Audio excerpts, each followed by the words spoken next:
Now on to the point. The redistricting fight enters week 2. For one, it is gutless for Democrats to cut and run. That's anti-Texan. What does that mean if we have a government that feels it doesn't have to answer to everybody? Tonight, California's efforts to fight fire with fire in Texas. Governor Newsom also addressing President Trump today. Controversy at Stockton City Hall. Who could be chosen as the next city manager? A new wave of tariffs now in effect.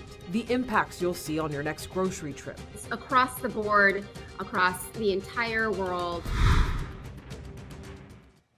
Thank you so much for joining us on this Monday. On To The Point, I'm Alex Bell. And maps for the proposed redistricting of California's congressional seats could be published as soon as Friday. This is in response to the redistricting fight in Texas.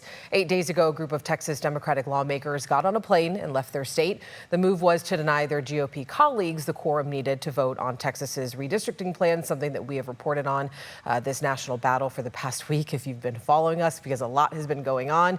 California Governor Newsom joined the fight, hosting a group of Texas Democrats on Friday.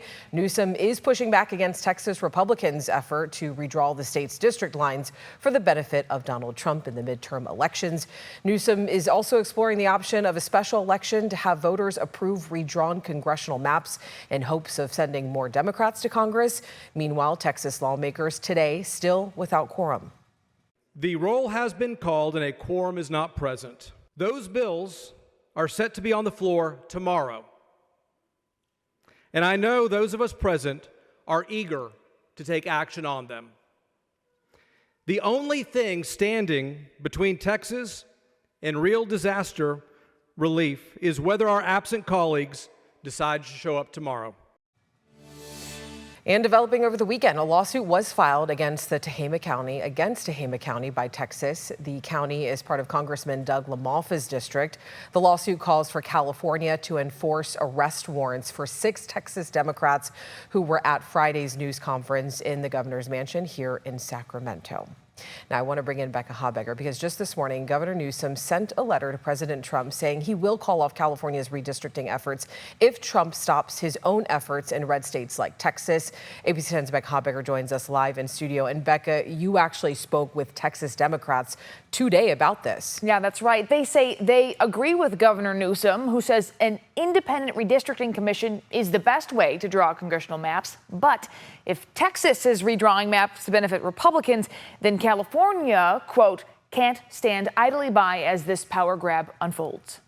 What does that mean if we have a government that feels it doesn't have to answer to everybody? Vince Perez is one of the Democratic Texas state representatives who left the state last week to deny the majority party, Republicans, the quorum needed to redraw congressional district maps.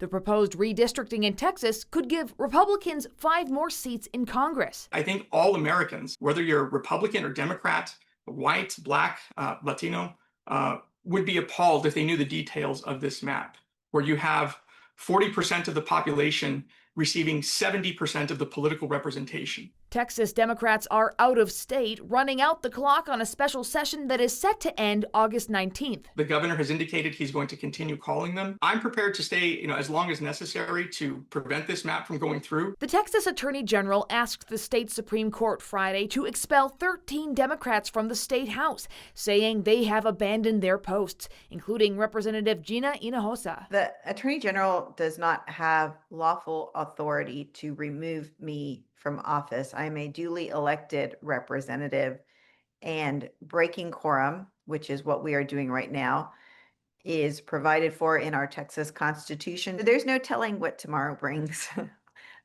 This has been wild and unprecedented in so many ways on the part of the Republican response to our breaking quorum. She and Perez appeared by Governor Newsom's side on Friday in a news conference supporting California's retaliatory efforts to redistrict.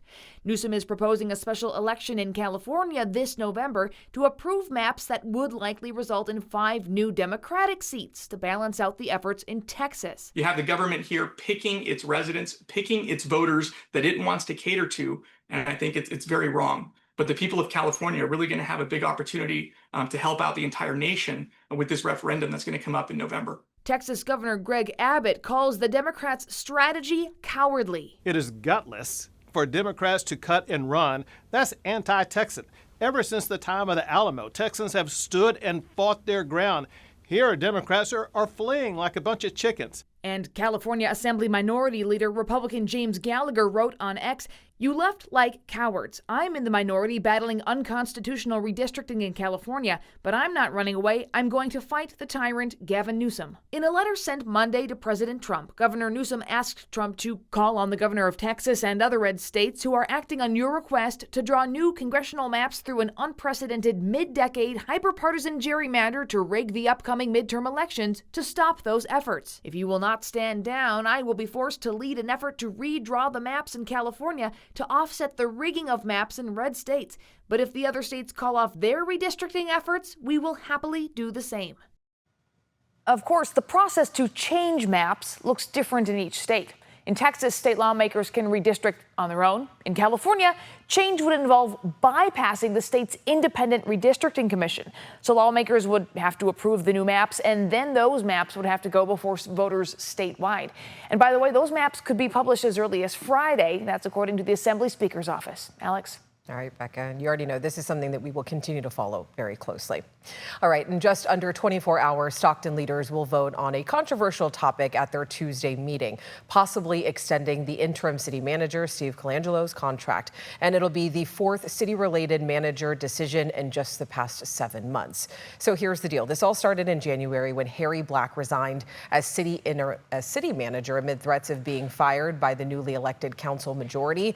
Council members eventually voted 4-3 to offer Steve Colangelo a $134,000 contract to lead the city until August. Now, that contract expired on Friday, and City Council appointed a deputy city manager to take over. Tomorrow's proposed contract is worth about $57,000, and it would end on November 4th. During his few months on the job, and even before, Colangelo has faced criticism from members of the community and members of the council.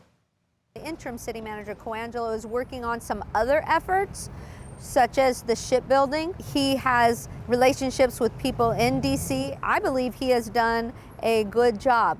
Reckless and self-serving. That's what we're seeing.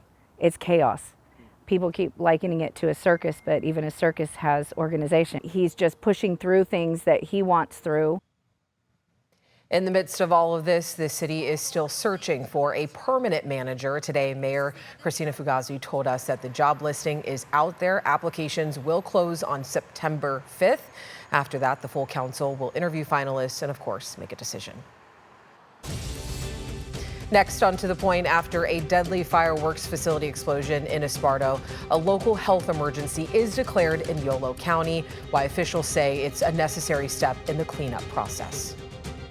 And later, a warning about a growing scam called deed theft, how crooks can steal your home and the efforts underway to stop them. And we're finally coming down from the triple digits we had this weekend. Seasonal once again tomorrow, but cooler weather on the way later this week. Forecast after the break.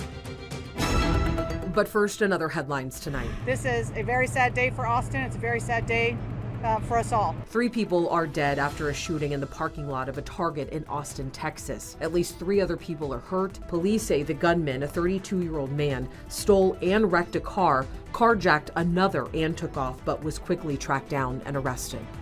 1 person is dead and dozens are hurt after an explosion at a Pennsylvania steel plant. Some workers were also trapped under the rubble. It happened just before 11 this morning at the Clairton Coke Works near Pittsburgh. It's one of 4 major U.S. steel plants in Pennsylvania. No word yet on what caused the blast. And a Hawaiian Airlines flight from Sacramento to Hawaii was diverted to Oakland this morning. The plane had an issue with its backup cabin air conditioning unit, which is required for longer flights. The flight is now scheduled to leave at 7 a.m. tomorrow. A local health emergency is declared in Yolo County. This is for properties impacted by the July 1st fireworks facility in Esparto. The declaration does not mean that the site is unsafe. Rather, it acknowledges that the explosion site may pose health risks and will need to be tested to determine its safety. Now, the county will now move to identify materials stored or used at the explosion site and conduct environmental sampling. The fire and explosion left 7 workers dead. 2 other people were also hurt.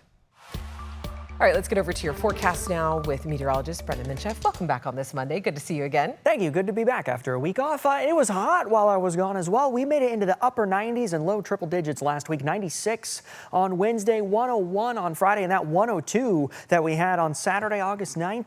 That ties for the hottest temperature we've had so far this year. We've not been above 102. We've made it to 102 now 4 times.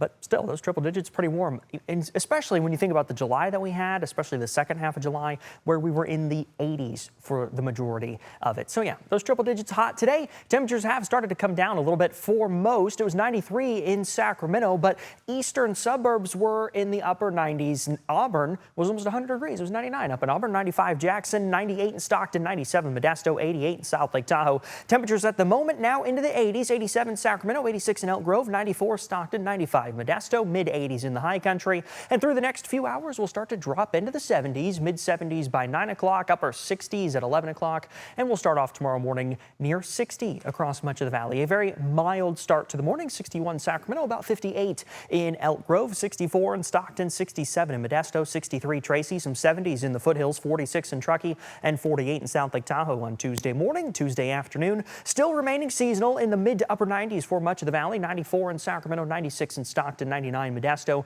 96 in Angels Camp, 97 in Sonora, 95 in Auburn, 90 in Truckee, and 87 up in Tahoe. As we look at Futurecast, not a lot to see, but we are going to see the return of a few showers, maybe an isolated thunderstorm near 395. That'll be the case for Tuesday afternoon and Wednesday afternoon as well. But the good news is high pressure starting to move away. That's going to send our temperatures back down a little bit, cooler than normal for the time of year. We're talking about some upper 80s by the time we get in towards the weekend. Again, that's cooler than where we normally would be at this point in the year by just a few degrees. It doesn't stick around long, though. We're back into the mid and upper 90s next week, Alex.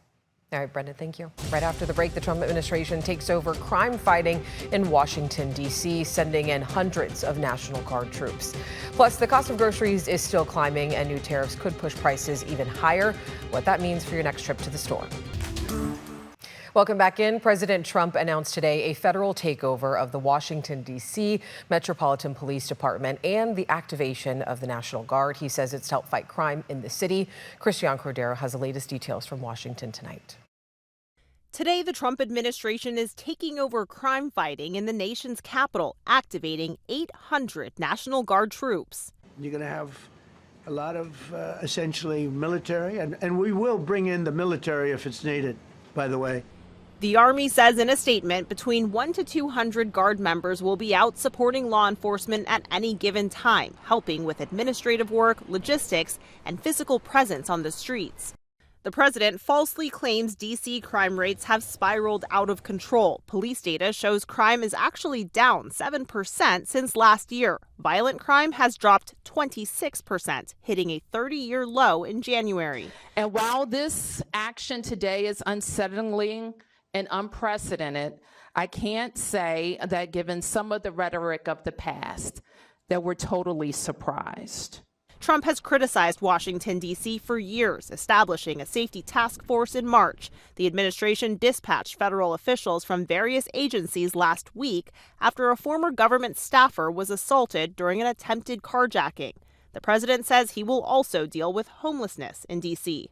We're going to be removing homeless encampments from all over our parks, our beautiful, beautiful parks, which now a lot of people can't walk on. Some D.C. residents are protesting the federal takeover. The people united will never be defeated. Speaking out against Trump's decision. If Trump cared about our safety, he would stop mass firings of federal workers. Taking away our jobs, our families' jobs, that isn't safety. And the act that Trump used to take over the Metropolitan Police Department gives the president control for up to 30 days. He would need help from Congress to extend that. Robert F. Kennedy Jr. met with shaken staff at CDC headquarters in the wake of Friday's shooting outside the Atlanta facility. Authorities say a gunman fired repeatedly at least 4 buildings on the campus. CDC reported more than 150 windows, 100 doors, and 2 guard posts were damaged during the shooting. A local county police officer who encountered the gunman was shot and killed. The gunman took his own life a short time later.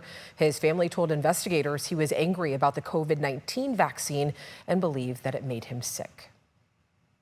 And the Uvalde, Texas School District today released records related to the Robb Elementary School massacre back in 2022.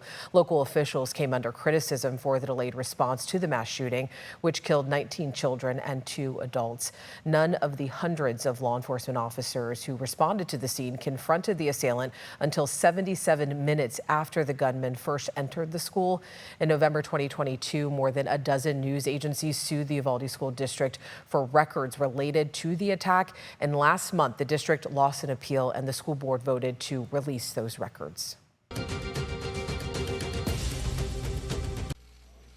U.S. and China agreed to pause tariff hikes on each other's goods for another 90 days. That's according to a White House official. The news comes hours ahead of a midnight deadline when tariffs on Chinese goods were set to rise from 30% to 64%. It's not clear what rates China would have charged on American goods, which are currently subject to a minimum of 10% tariffs. President Trump today nominated a new person to head the agency that publishes the nation's employment and inflation figures. E.J. Antony is a chief economist at the Conservative Heritage Foundation. If approved by the Senate, Antony would replace Erica McIntarfer, who Trump fired after the July jobs report showed hiring slowed sharply this spring. President Trump already enacted a new wave of tariffs last week. Many experts worry that this could drive up prices. Here's a look at what will cost you more at the store or could possibly cost you more at the grocery store. The high cost of groceries is straining many people's wallets. A recent poll shows 53% of Americans say grocery costs were a, quote, major stress. And overall food costs continue to rise. Since, 2020, food prices are up about 25%. Phil Lempert, known as the supermarket guru, says the rise in prices is not only causing consumers to pay more, but also impacting grocers and manufacturers. We're seeing some manufacturers play that shrinkflation game where, they're taking smaller size packages, putting less ingredients in them, but charging the same thing or even more. President Donald Trump's latest round of tariffs could drive up prices further. Some imports coming from Brazil will now face a 50% tariff. Lempert says that means higher prices for coffee, sugarcane, and meats. Aluminum goods from Canada are subject to a 35% tariff, which could mean higher costs for certain soda and canned goods. This is a major escalation of tariffs. It's across the board, across the entire world. Lydia DePillis covers the economy for the New York Times. The Trump administration said in July the tariffs have generated $150 billion in tax revenue. But DePillis says that's actually a small amount. It is typically about 2% of federal income. That could rise to as much as 5%, but it is not going to replace large amounts of the federal government's tax and spending. All right, now to a warning tonight about a growing scam with thieves taking ownership of your home without your knowledge. So listen to this. Lawmakers are trying to crack down on deed theft, where scammers take the title of a property, often by forging documents. In one case, scammers preyed on one woman who was in hospice care. Thieves convinced the healthcare aides that they were family friends, forging documents and using false notarizations to transfer the deed into their name, even paying the mortgage and the liens on the house. The woman's son only finding out when a letter addressed to someone else came, welcoming them to their new home. Losing a mother to failing health is devastating enough. Trying to protect her home from fraudsters during this time has made that pain and sadness far more difficult to bear. Those thieves were the first people charged under a new law in New York, cracking down on deed theft. Many counties now have alert systems so homeowners know when a document is recorded and that mentions their name. Experts say that you should constantly check on your property. Coming up, who can forget the sound of a dial-up internet connection? One company is still offering the service, but not for long. All right, finally tonight, an interesting update from AOL. Once the biggest name in internet service connectivity, the company announced that it is ditching dial-up. Now, if you're surprised like me to learn that they even are still offering dial-up, we have some news for you because the internet service is from the early days of the World Wide Web, of course. You may remember back in the 90s, the familiar, unmistakable sound of the dial-up connection was one of the signature tones of getting online. But as of 2023, only about 1% of U.S. households with internet subscriptions were using only dial-up, so AOL will stop offering it on September 30th. And really, if you were using dial-up, please let me know. I'm very curious to hear why, and I want to know how you feel about this. So you can reach out to our team. And of course, I always want to say thank you so much for watching, for inviting us into your home. If you have something that you think me and the team should be looking into, like dial-up, you can always reach out to us anytime. Have a great night. I'll see you tomorrow.